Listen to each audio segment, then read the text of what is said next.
And the defense is set to begin calling witnesses today in the trial of rust armorer Hannah Gutierrez-Reed.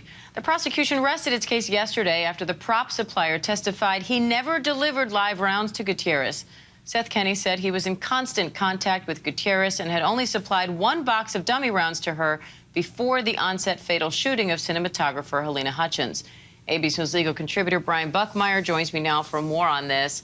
Brian, the prosecution has rested their involuntary manslaughter case. So how do you think they did?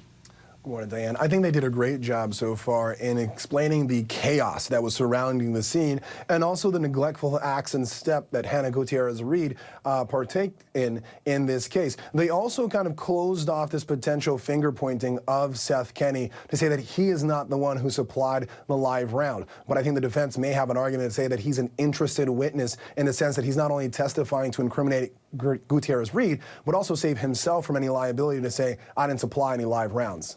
Now, as you mentioned, the defense seemed to want to point the finger at Seth Kenney. So how critical was it for him to take the stand and to hear directly from him yesterday?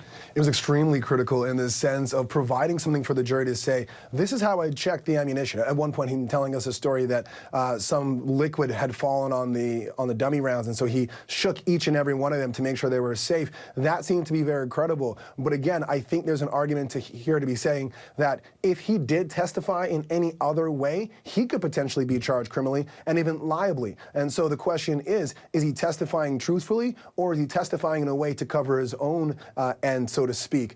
I think he was truthful and credible, but ultimately it's up for the jury to decide that come summation. So what are you watching out for as the defense start calling witnesses? And do you think Gutierrez herself will testify?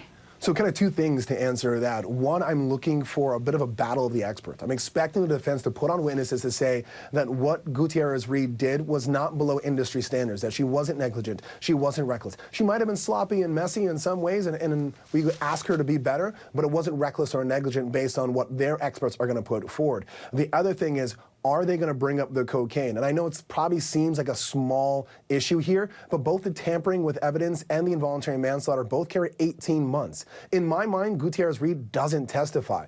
And again, it goes back to how much jail time each charge carries with it. If she testifies, maybe she beats the involuntary manslaughter, but she's got to explain what that baggie is. And that's going to be very hard for her to say it wasn't a drug. All right, Brian Buckmeyer, thank you. My pleasure. Hi everyone, George Stephanopoulos here. Thanks for checking out the ABC News YouTube channel. If you'd like to get more videos, show highlights, and watch live event coverage, click on the right over here to subscribe to our channel, and don't forget to download the ABC News app for breaking news alerts. Thanks for watching.